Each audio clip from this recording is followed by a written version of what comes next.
Hello everyone, welcome to this input on the 500 years of Christianity in the Philippines, its call and challenge to one's moral life.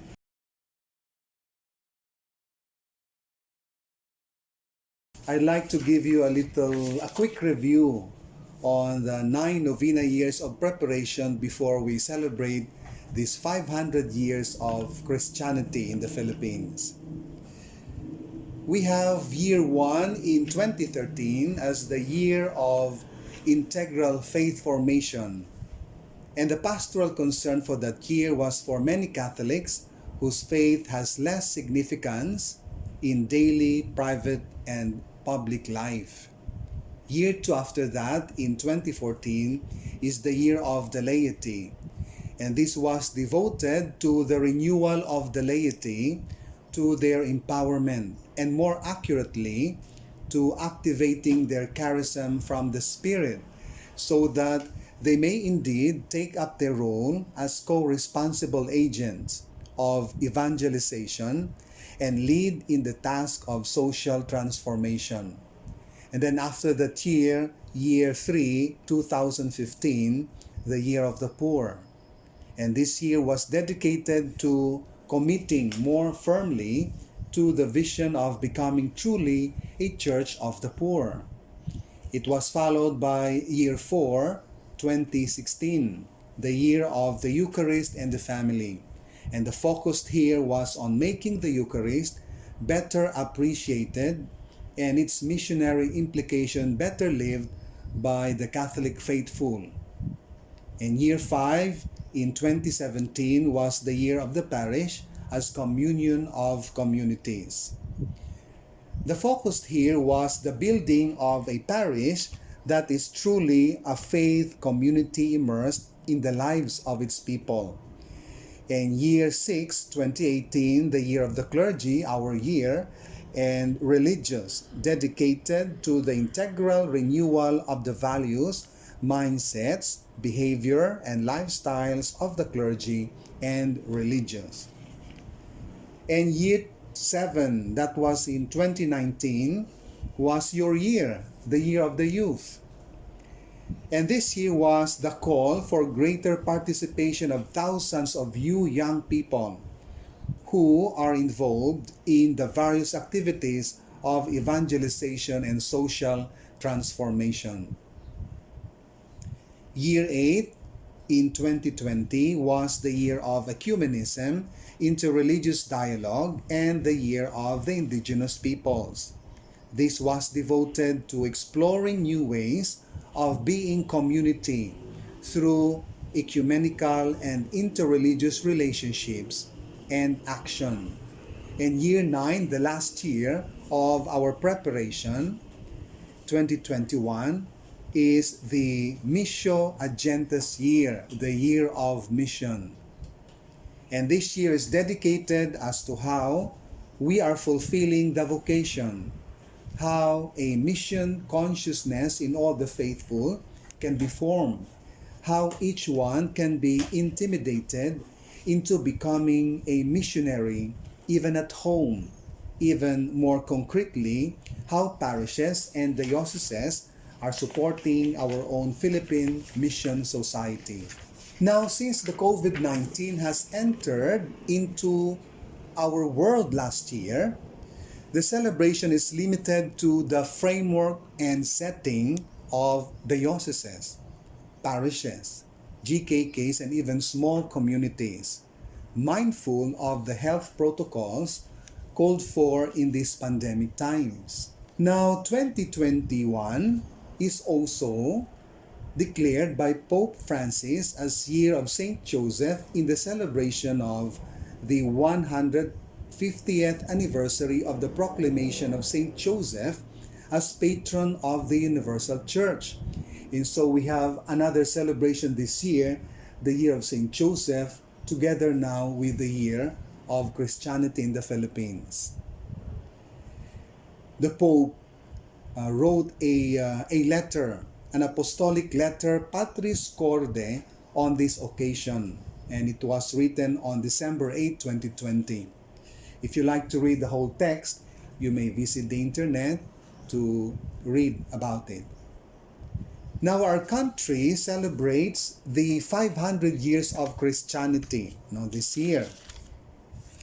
We celebrate how the Christian faith in 500 years has come to our shore, taken root in it, and borne much fruit among its people, shaping the culture and character of the nation. Our Bishop Cirilo Casicas, in his talk to us of clergy of the Diocese of Marbel, said that we recognize that a lot has still to be improved in the way we live this Christian faith. And it has still to be purified, deepened, and fortified. Thus, our celebration this year includes the recognition of both of the lights and shadows, the blessings, as well as the mistakes and shortcomings, he said. He further explains that although the cross of the faith had come with the sword of the conquistadores in the time of colonialism, through time, we Filipinos have learned to distinguish between the Christian faith and the Spanish colonialism. So let us therefore make it clear, he said, what we celebrate this 2021, the Christian faith, is the Christian faith and not the Spanish colonialism. Okay, again, what we celebrate this 2021 is the Christian faith and not the Spanish colonialism. This is indeed something to celebrate in 500 years of Christian faith in the country, because it has not only survived, but has been a strong influence in the culture and character of the nation, and is still going strong. So the significant dates for us to remember is not so much on March 16, 1521, though it's okay to remember March 16, 1521 as sung by Yoyoy Villame. The first Mass at Limasawa is very important for us. Celebrated, or it was on March 31, 1521. And the first baptism on April 14, 1521. These 2 days are very significant for us in the Christian faith. The 500 years will be celebrated on April 4, 2021. That's an Easter Sunday. There will be simultaneous opening of the Jubilee year of the 500 years of Christianity in all parishes and in our diocese and parishes in GKKs. And please coordinate with your parishes for this celebration. We have here a list of our activities for this year. We have 1, the Lenten observance. We call it Lenten Kumpisalan. So take note of that in your parish. Look at your parish bulletin for the schedule of this. We have also April 4, Easter Sunday, the launching of the Jubilee year by parish, and the opening of the Holy Door of the Cathedral in Marbel. So April 4, please check your schedules on that. April 13 is the opening of the Holy Door of Lagao Parish as one of the 2 pilgrim churches in the 500 years of Christianity celebration here in our diocese. We have also the pilgrimage to the Holy Doors. Kindly check your bulletin, parish bulletin, for further details. April 14, we will commemorate the first baptism, and all parishes will celebrate that on April 14. Other activities for this year of Christianity, kindly check your bulletin in the parish. Now, since this is also the year of St. Joseph, we have activities here too, and we have 2 pilgrim churches to visit. The St. Joseph Parish in Malungon and the San Jose Manggagawa Parish in Tantangan. We have freely received the Christian faith that has come to the shore of the Philippines through the missionaries. We are gifted of the content of faith and the act of faith. Content of faith, what is to believe, and the act of faith, how to live a Christian life. In the Gospel of Matthew chapter 10 verse 8b, where the theme is lifted, says, freely you received, freely give. Being gifted implies task and responsibility. And there is something to be done here when you receive. There is a mission. For the gift leads us to mission. And this year is the year of mission. Missio ad gentes. Mission to the nations. Ad gentes, to the nations. When we give, we really freely give. Yet, we give from what we have, from what we have received. When we have received something, it is for us to give. It is not for us to keep. Our giving points also to the future, not only today or now. So as we celebrate the 500 years of Christianity, we don't just look back to the past. We also look forward to the future, to our future giving. Truly here in Asia, the bishops said, we have been chosen. We are truly gifted the Christian faith, but we have to share this good news to others, especially to our neighbors here in Asia.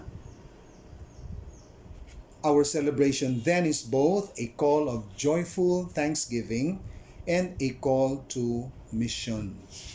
Year 2020 was a dramatic and horrible year for me, because you see, about half of my sabbatical year fell at these most difficult times. Sabbatical year is a year of rest and spiritual renewal with my vocation as priest.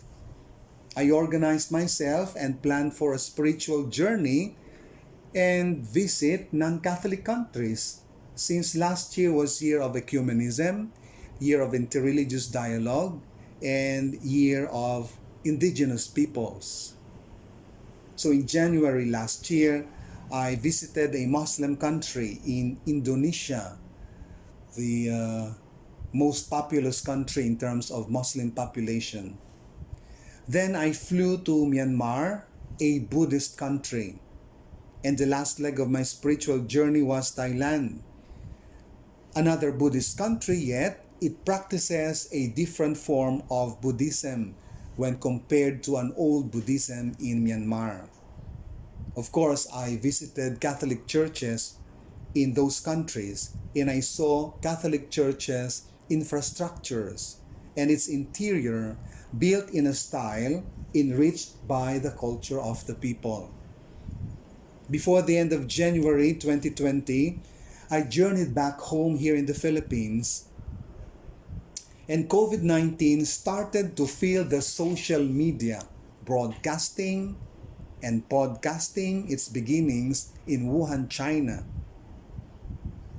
Things changed after January. Philippines had its first case of COVID-19 positive persons, and both were tourists who came from China, and one died COVID-19 positive in a hospital in Manila, a first death outside Wuhan, China, on February 1, 2020. And the entire country had started to lock down airports, regions, provinces, towns, and cities. Who could imagine that what we saw in the social media about Wuhan people being locked down in their homes could reach in the southern part of the Philippines? I really couldn't imagine the lockdown could reach the southernmost part of the country here in Glan, Sarangani. And that's where I would be assigned after my cut short sabbatical year. I came here in July last year to Santa Catalina Parish, and I set foot on the ground of Santa Catalina Parish. The bell rang, Angelus time. I knew then that my life as a priest will never be the same again these pandemic times. The change was inevitable, The pandemic immaturely had pushed me to change. I welcome it, but with discomfort. It's not so easy. In the parish with about 131 GKKs, God is my guide and helper. Santa Catalina will be my companion. I am not really entirely new to the type of environment Glan Parish has. Crossing rivers, mountains, and hills, trudging muddy roads under the rain or sun to reach far-flung GKKs, cold nights that I would warm myself with a bonnet, thick jacket, warmer pants and socks. The means of transport, either horse or motorbike, still excites me but scary, But walking would be my best option. My first assignment was as a marist priest after I was ordained in 1998 was in a far-flung parish mission in Calabugao, Bukidnon. The only difference is that Glan Parish has coastal lines. Calabugao in Bukidnon has no coastal lines. Plus, I was in my early 30s in Bukidnon. So you could imagine how strong I was. Here in Glan, I'm on my early 50s. 20-year difference, big difference of body stamina and physical strength. Spiritually, I am gifted as I was, thanks God. Nevertheless, the type and content of the mission is the same. Now here in the parish, the pandemic has made a limit to my ministry with the people. There was a limit to the number of people I sacramentally ministered as well. With health protocols, I met a lot of adults, but a few teens and children. About 6 months in the parish, I have gained loads of priceless experiences, thoughts, and dreams. And thanks to the pandemic, something good has come out of these bad times. Pandemic is not really bad after all. My ministerial limits has led me to balance it with prayer and my fides quaerens intellectum, my faith-seeking understanding in the pandemic times. And due to the limits of the things that I would do to minister face-to-face with people, I engage in the social media like this now. Amazing. Without the pandemic, I couldn't be your guest lecturer for this purpose. Making stories from my experience with people and with the place using videos and pictures, I retell stories of people. And most of the time, their stories are not heard. My interest with the social media has grown into a platform that retells unheard stories. Hopefully, readers like you would pick up something to ponder upon and to do your own fides quaerens intellectum, faith seeking to understand. And I would like to tell you some of these stories. I have 7 stories outlined here that will hopefully inspire you to celebrate well the 500 years of Christianity. Take note that I am telling the stories without judgment. If you wish, you may judge it. You may like to answer these questions I outlined. The first question: what is the moral responsibility of individual members of the church and or the church herself in all these challenging realities of being a Catholic today? What is the moral responsibility of individual members of the church and or the church herself in all these challenging realities of being a Catholic today? Second question: being gifted and guided by the Spirit, is the church as missionary moving forward to where the Spirit leads her to? Being gifted and guided by the Spirit, is the church as missionary moving forward to where the Spirit leads her to? The third question: is there enough to give in return? of the gift you have received, but what is there to give? Is there enough to give in return of the gift you have received? But what is there to give? The first story, I call it the apostolate story. The story of the child abandoned by parents and left to his lolo, to his grandfather. And take note, I changed some details in the story to protect the name and dignity of those I mentioned. Lando was abandoned both by his mother and father when he was still a baby. His lolo took care of him. When Lando was growing up, he was a sickly child. Yet somehow in his poverty, the lolo managed to take care of him. And through a scholarship, he was sent to a Notre Dame school. He learns fast, though with physical disability. He's sort of a special child, but he is now in a senior year. Being unloved by his parents, he is loved by his teachers. In their home, he is more loved by his uncles and aunties than his nephews and nieces. His lolo told me about that. Viewers, in the many parishes that I have ministered, there are a number of Landos being left to their grandparents or to their relatives because of broken homes, poverty, and parents who work overseas. There are many grandparents who take care of their apo. It seems apostolate is growing fast. Apostolate is growing fast. My second story, the joyful coconut farmer.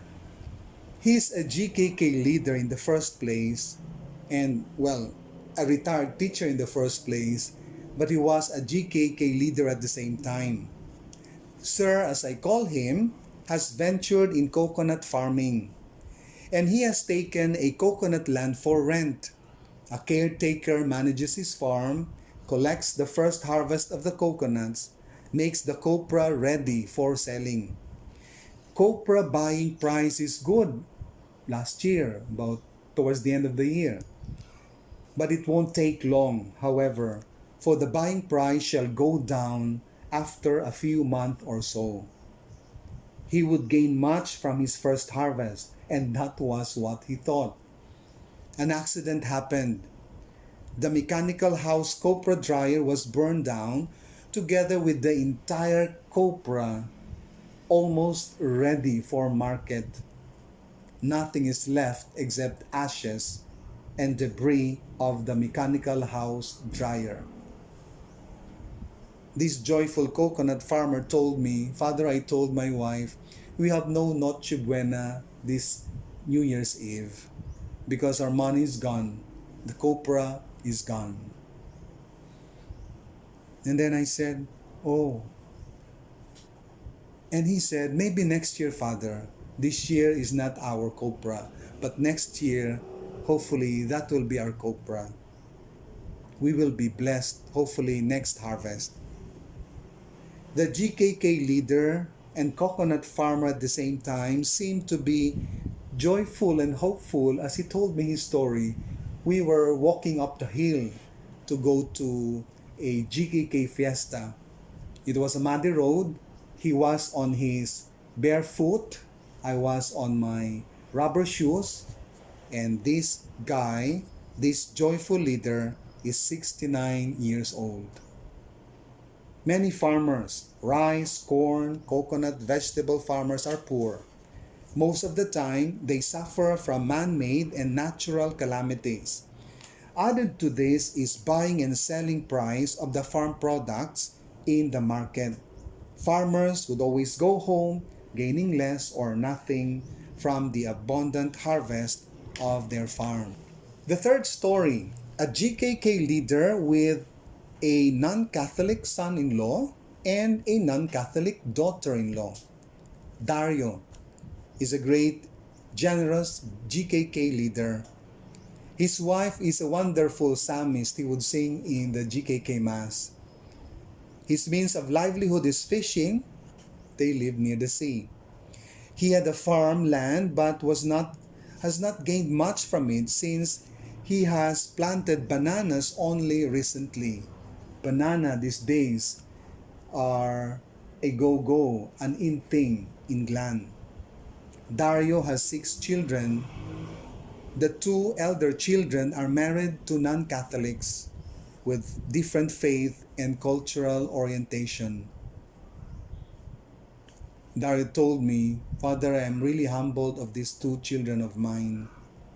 You see, I am president of a GKK and a devoted Catholic, but look at my 2 children." Dario seemed not to be happy about the marriage of his 2 children. "That's all right," I said, "it happens." Readers, our viewers, there are many more like this kind of family that has family members with different faith orientations.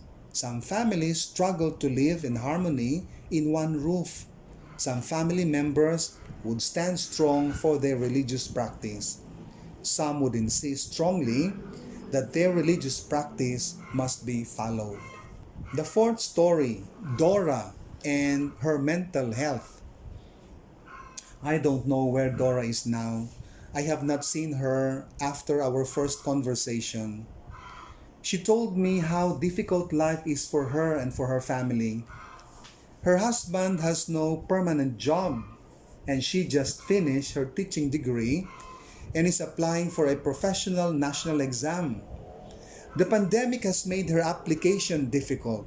Her voluntary work as a kindergarten teacher in their barangay has been forced to stop because of the national health emergency. Her last salary for that voluntary job is already spent. Her 2 children need milk and other needs every day, and she's been crying and has been feeling bad. She has been applying for any sort of job from here to there to there to sustain her family, yet to no avail.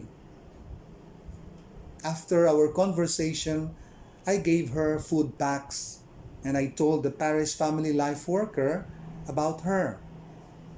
But Dora did not leave her phone number or name, as I had told her she would do at the parish office. The pandemic has brought many Doras, many individuals, young and old, to their struggling mental condition. The poor ones with mental health needs, or the poor ones with mental health needs are worst hit. Some have committed suicide. The story number 5, the married couple and their care for the environment. They approached me after a motorbike or for a motorbike blessing after the Mass. After the blessing, they told me about their farmland, which they bought many years back. Maybe, I told myself, they got the message I shared in my homily or maybe in my vlog. I don't know. And I said to myself, wow, this is really good. And they showed me photos of their trees and vegetables that they planted. It was really barren, Father, when we bought the land. Now, look, have a look, they said. We have trees and vegetables. It's green now, up there on the hill. Wherever I go in the diocese, our mountains and hills are tree-less. Here and there, we experience landslides, flood, and damage of houses and farm crops. Some lives are not spared of these calamities. And trending these days, maybe one of you are composers or uploaders, photos beautifully taken on top of the hills or mountains. Do you notice less trees or no trees at all? Please examine the photos again. I suggest do a fides quaerens intellectum on a beautiful photo, but behind this, with less trees or no trees at all. But you like it, right? The number 6 story. Alex and his auto-set teaching mode. I was in a GKK fiesta and I met Alex, a GKK leader also. His field was more of the social action type. He was a social action type person. I asked him, I said, Alex, why are there so few people who wish to become JKK leaders? And Alex said, well, Father, actually there are 3 groups of people in the GKK. The first group is composed of rich ones who are happy to help financially, but most of the time you don't see them. They are smallest in number in the GKK. The second group, Father, he said, this is composed of those people who have no money, but their presence is felt. Most of them are GKK leaders, and they are the biggest number in this group. The third group, those who have money and are leaders at the same time. But these people are very few. Number 1 was the first group, and this one is the next group that has lesser numbers. And then I made a follow-up question, so what do we do? What do I do to help these people? And then he said, well, Father, continue the education, continue giving seminars, continue giving talks. They will understand later on. If they don't understand, their children will do understand. Viewers, this is the reality in the GKKs. True to many GKKs, if not all. For how long shall we educate people? Well, Alex said, until people understand, Father. And if the elders won't understand, their children hopefully will understand. And that GKK is around 50 years old. My last story, the number 7 story. The teenage girl and the social media. I'm not sure if you have heard about this. A teenage student posted on her FB account that a big flood will soon happen here in Glan. And Glan shall be drowned by the water coming from up there and away in Lanao, Kapanglao, a very far place. But somehow it will reach the water down here. And God talked to her about this, she revealed. I met this girl actually after one Sunday Mass, must be 1 week before this happened. If her Facebook post appeared on my FB wall, I could have posted a message that there is nothing to worry about. The FB post of the teenage girl reached many young people. Not very long, there was panic among people here in Glan. The flood did not happen. I have not seen the teenage girl. I've heard she was apprehended. The abuse and irresponsible use of the social media is rampant nowadays. Why is it easy for you net people to believe unverified news? Why is it easy for us to like and share uploaded nonsense things in the social media? I hope those stories will help you in your celebration for the 500 years of Christianity in the Philippines.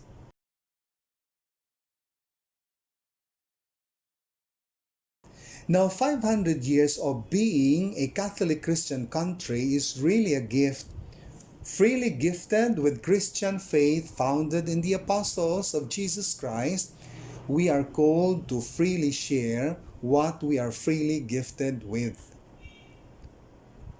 I'd like to spell out some Catholic Church documents to guide you personally, if need be, as a student community in the discernment on what to give these 500 years of Christianity in the Philippines.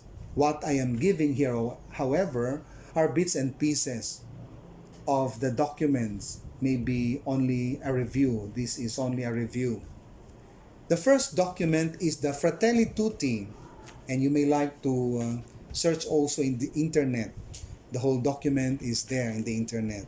The encyclical Fratelli Tutti of Pope Francis on fraternity and social friendship was written last year on October 3, 2020. This is quite timely. It is a perfect follow-up, if I may call it, a perfect follow-up to Laudato Si and Evangelii Gaudium. And Pope Francis goes back to these documents as he quotes and makes reference to these documents. He quotes and makes reference to Evangelii Gaudium 21 times and to Laudato Si 22 times. The encyclical on fraternity and social friendship points out to build a better, more just, and peaceful world. The world shattered by dark clouds. It requires the contribution of everyone and all institutions. It makes a strong stand against war and global indifference. The first chapter is entitled Dark Clouds Over a Closed World. This chapter explains the dark clouds or the many distortions of our contemporary world. These dark clouds are the manipulation and deformation of concepts such as democracy, freedom, justice, the loss of the meaning of the social community and history, selfishness and indifference toward the common good, the prevalence of market logic based on profit, and the culture of waste, unemployment, racism, poverty, the disparity of rights and its aberrations, such as slavery, trafficking, women subjugated and forced to abort, organ trafficking, and there is more. In paragraph 27 to 28, dark clouds are global problems that call for global actions, and alarm is raised by the Pope against a culture of walls that favors the proliferation of organized crime fueled by fear. Chapter 2 is entitled Strangers on the Road, and this chapter, with the figure of hope of the Good Samaritan, stresses the need to become neighbors to other people. There is a call to overcome prejudices, personal interests, historic and cultural barriers. We are co-responsible in creating a society to become a people, a community, constant and tireless in the effort to include, integrate, and lift up the fallen. In paragraph 85, Pope Francis reminds all followers of Christ to recognize and include those excluded in the society. It is a Christian attitude, after all, to include people. Chapter 3 on the vision of an open world explains that self-fulfillment happens not alone, but in the encounter with other persons. The Pope exhorts us to go outside of ourselves so that we shall find our fuller existence. In paragraph 90, it says, people can develop certain habits that might appear as moral values, fortitude, sobriety, hard work, and similar virtues. Charity makes possible this moral virtue to foster openness and union with others. The Pope wants us to remember in paragraph 92 to 93 that the spiritual stature of a person's life is measured by love.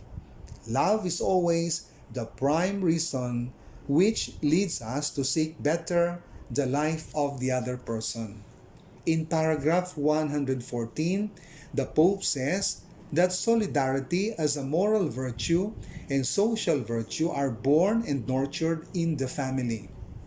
The families are the first place where the values of love and fraternity, togetherness and sharing, concern and care for others are lived out and handed on. They are also the privileged milieu for transmitting the faith, the Pope said. In chapter 6, on dialogue and friendship, this is the highlight of the encyclical. For this world to become a better place to live, dialogue shall help us. In paragraph 198, Pope says that approaching, speaking, listening, looking at, coming to know and understand one another, and to find common ground, all these things are summed up in one word, dialogue. The concept of a life of dialogue and friendship in society is an art of encounter with everyone, even with people living in the peripheries like the original peoples. Each of us can learn something from others, the Pope said. No one is useless and no one is expendable. The Pope makes a particular reference to the miracle of kindness in paragraph 224. Kindness is a star shining in the midst of darkness. We can choose to cultivate kindness. Kindness frees us from the cruelty that at times infects human relationships, from the anxiety that prevents us from thinking of others, that forgets that others also have a right to be happy, transforms lifestyles, relationships.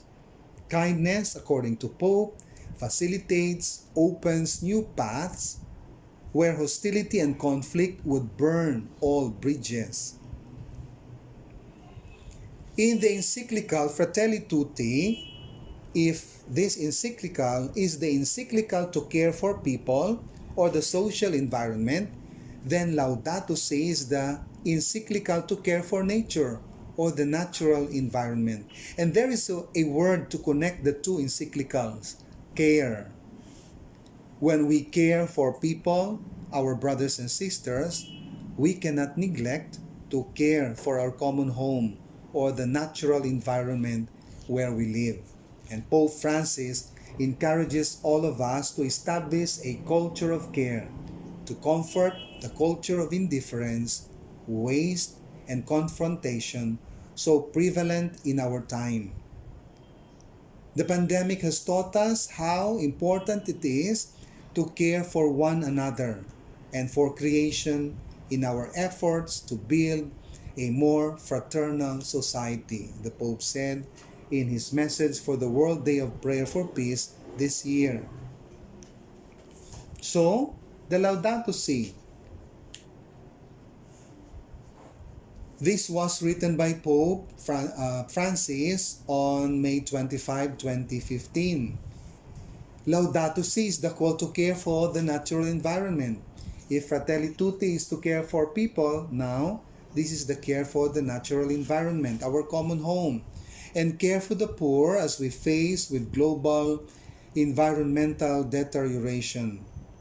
The heart of Laudato Si is the affirmation that environmental crisis, or is it environmental emergency, is no longer a crisis but an emergency, is not only about polluted land.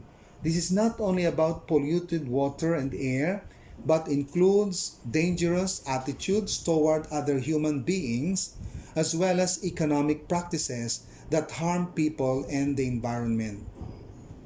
Pope Francis's solution is an integral ecology, one that challenges all people to broaden their focus of concern and their daily behavior to include standard environmental ecology, but also protection of all human life, concrete acts of solidarity with the poor, ethical conduct in economic affairs, greater attention to urban planning to facilitate social relationships, and give all people some contact with nature. and protection of people's cultural heritage in an era when saturation tends to erase distinctions. Some important thoughts on the Laudato Si. Everything is connected. In paragraph 117, he says, when we fail to acknowledge as part of reality the worth of a person, a human embryo, a person with disabilities, to offer just a few examples, the Pope said, it becomes difficult to hear the cry of nature itself because everything is connected. In paragraph 49, this underscores the need to hear the cry of the earth and the poor. A true ecological approach, the Pope says, always becomes a social approach. It must integrate questions of justice in debates on the environment so as to hear both the cry of the earth and the cry of the poor. The throwaway culture, overconsumption, and overproduction leads to throwaway culture. At the heart of the ecological disaster, Pope Francis says, a widespread idea that leads people to believe that they are free as long as they have the supposed freedom to consume. Overconsumption is at the root of excessive waste, he says, but it also freezes the human heart and makes it unable to recognize the needs of others. The value of labor. In paragraph 129, to value economic freedom while real conditions bar many people from actual access to it, and while possibilities for employment continue to shrink, is to practice a doublespeak which brings politics into disrepute. The ecological conversion. Humanity needs to undergo an ecological conversion. When people become self-centered and self-enclosed, their greed increases. The emptier a person's heart is, the more he or she needs things to buy, own, and consume. The emptier a person's heart is, the more he or she needs things to buy, own, and consume. Ecological culture.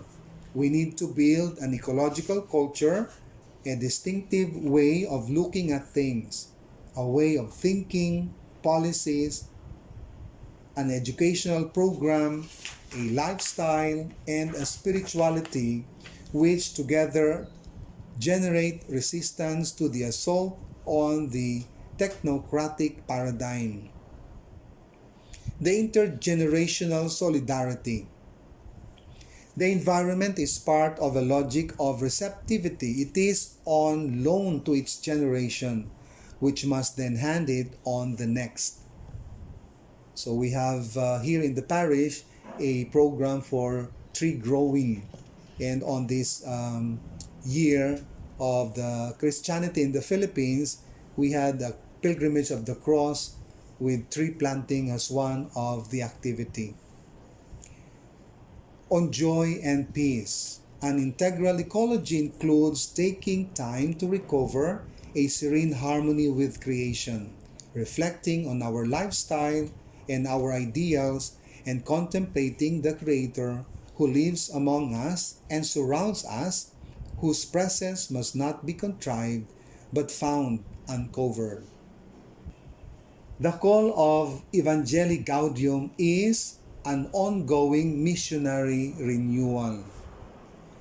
And Bishop Dinualdo said the mission here is to love. The primary reason is the love we have received calls us to love in return. Parang gifted to give, no? We receive love, then we have to share love in return. Loving others is a spiritual force drawing us to union with God.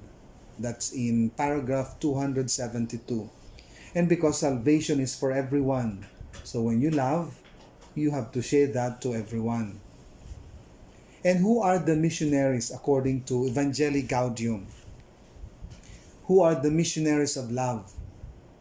The entire people of God proclaims the gospel of love. Evangelization is the task of the church, and we are the church. And the church is sent by Jesus as the sacrament of salvation offered by God. And all the baptized are moved by the Holy Spirit to evangelize. Professionals and non-professionals alike are missionaries. And how do we do this mission? Charisms at the service of a communion which evangelizes and is directed to the heart of the gospel in communion with the church. We have our own charisms, and it calls for personal involvement. Anyone who has experienced God's love need not much time for lengthy training to proclaim God's love. And if you notice, our leaders in the parish, in the GKKs, are not really professionals. Many of them are non-professionals. And in paragraph 120, the Pope says, we no longer say we are disciples. Disciples are learners. We no longer are learners or disciples and missionaries, but rather that we are always missionary disciples. No? Not only missionaries, not only disciples, but we are all called to be missionary disciples. The content of the mission. What is the content of the mission? When we spread love, not hate. What is the content of that? For Pope Francis, the content is simply the kerygma. Jesus, the Son of God, born of the Virgin Mary, suffered and died on the cross to save us. As simple as that. If it has a content,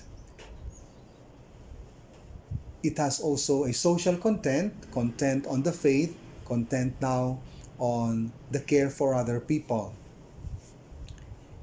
At the very heart of the gospel is life in community and engagement with others. So the content of the first proclamation, the kerygma, has an immediate moral implication centered on charity. If we believe in Jesus, it has a moral implication. If you are gifted with faith, then it has a mission. We need to share what we receive. There is movement. There is movement going forth from ourselves towards our brothers and sisters. And there is a call to include the poor in the society. Each individual Christian and every community is called to be an instrument of God for the liberation and promotion of the poor, and for enabling them to be fully part of society. And we have in the document, the Pope outlines some of these people who need to be missioned. The concern for homeless people, the addicted people, the refugees, indigenous peoples, the elderly, victims of human trafficking, and many more. There is peace in society when the dignity of the human person and the common good are given high value. Establish an order through integral development. Mentions also here in the document ecumenism and interreligious dialogue. The document Amoris Laetitia or Amoris Laetitia, the post-synodal apostolic exhortation Amoris Laetitia, or in English, the joy of love on love of the family. If the message of Evangelii Gaudium is mission to love, then the message of Amoris Laetitia is life full of love.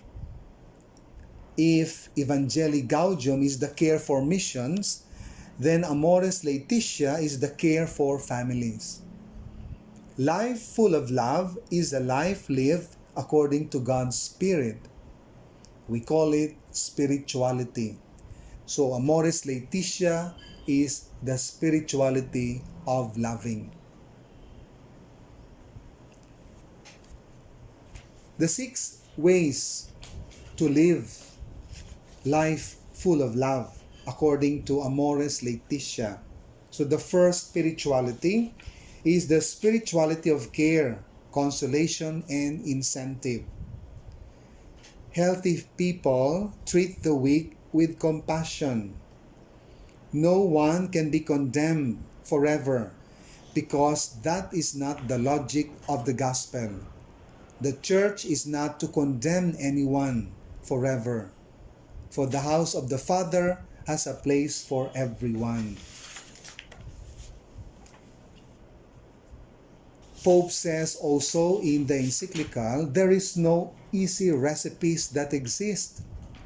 Christian couples are for each other, for their children and for their relatives, cooperators of grace and witnesses of faith. God calls them to bestow life and to care for life.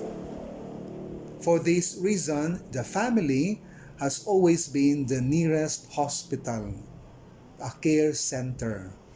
So the spirituality of care, according to Amoris Laetitia.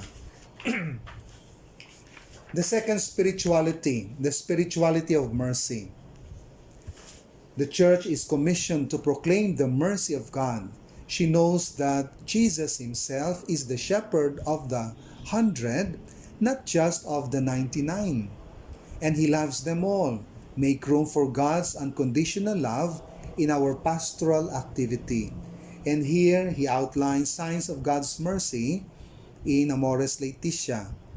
The value of gift of marriage and family. Spirituality of mercy also notes conversion of language. So we have to watch our language. The proclamation of the gospel must be meaningful and must reach everyone. It is not enough to show generic concern for the family in pastoral planning, but with action. Hindi pwede na magplano-plano lang and then wala namang ginagawa. No?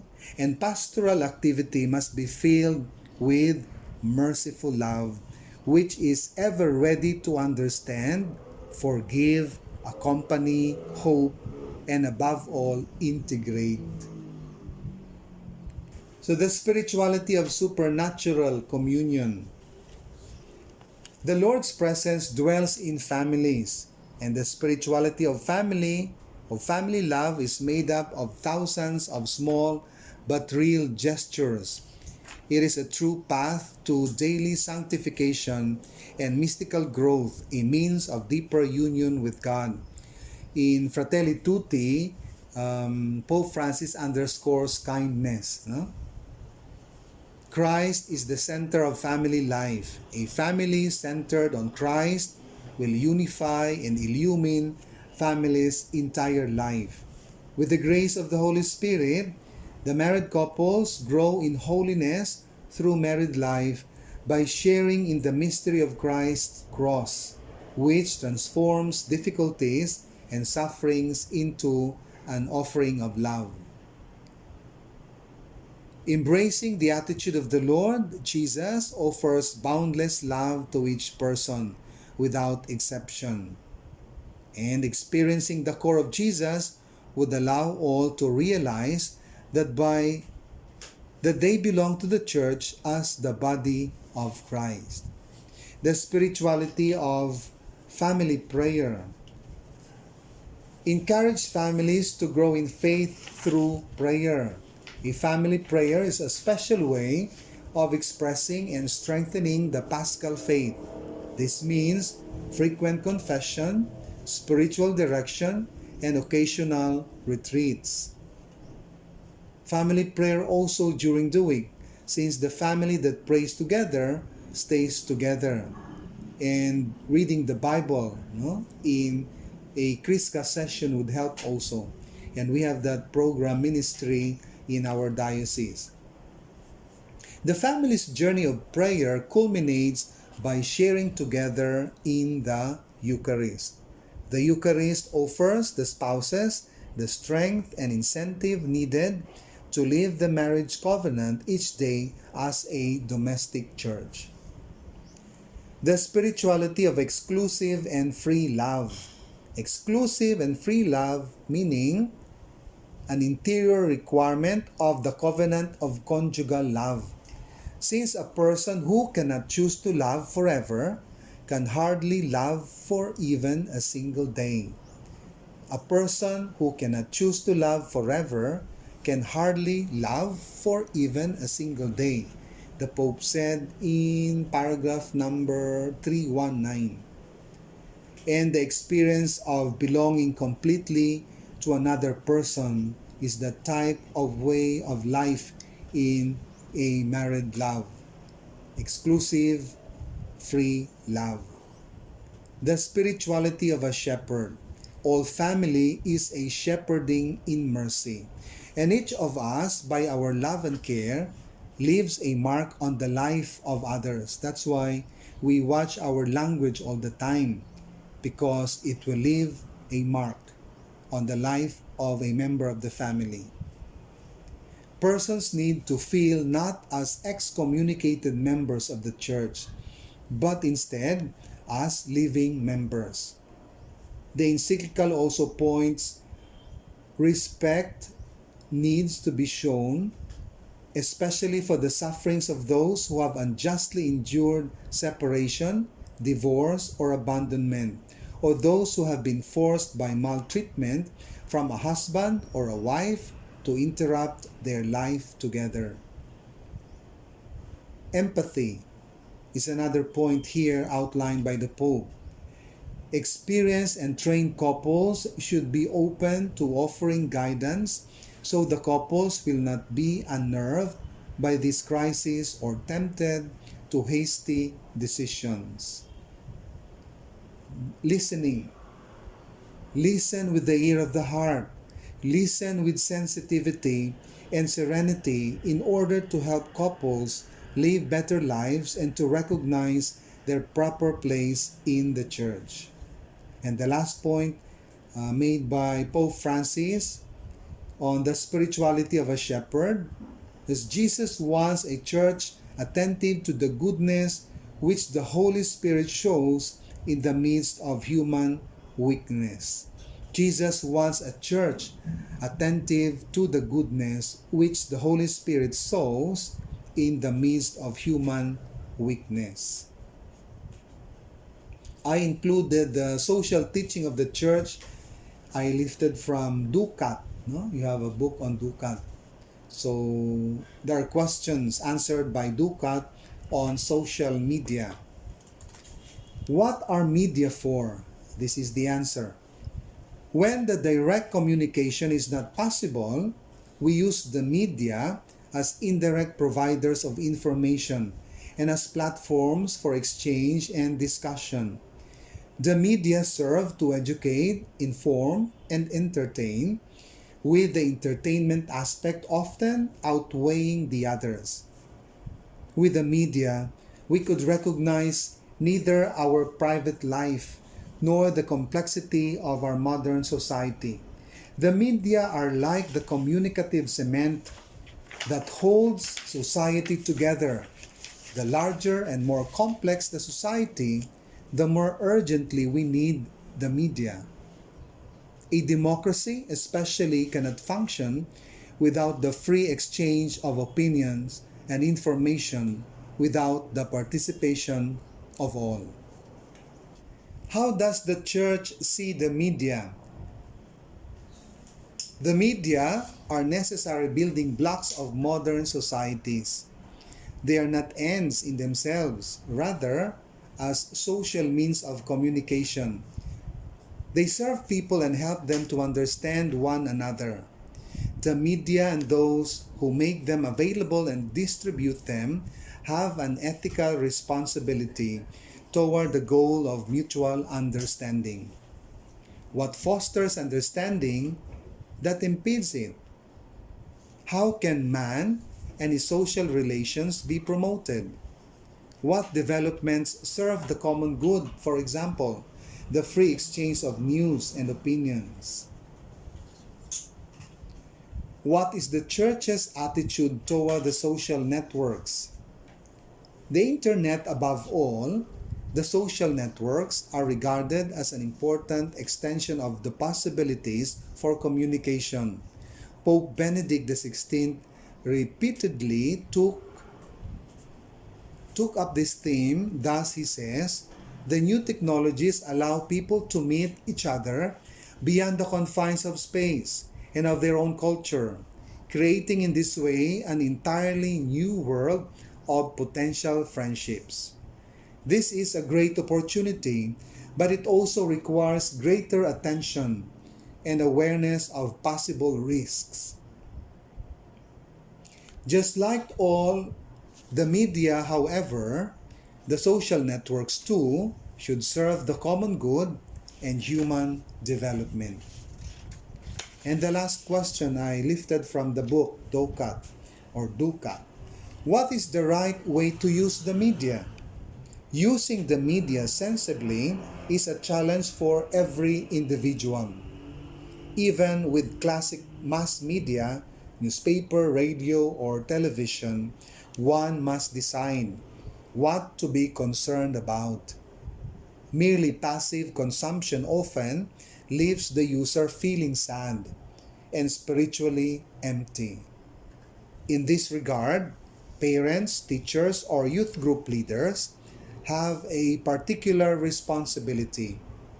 They must model for children and young people a disciplined way of using the media and acquaint them with media that are enriching. In the case of digital media, a new level of responsibility is added, especially in social networks. One is no longer a passive recipient who receives what others have produced, printed, or sent. One can at any time be active also as a producer, like or comment on something or post a message, a blog entry, a video, or a photo online. Thus, one has a responsibility comparable to that of other media producer. And that ends my talk. I hope you learned something from it, and I would like to end up with a prayer written by Pope Francis, a prayer to the Creator. Lord, Father of our human family, you created all human beings equal in dignity. Pour forth into our hearts a fraternal spirit and inspire us a dream of renewed encounter, dialogue, justice, and peace.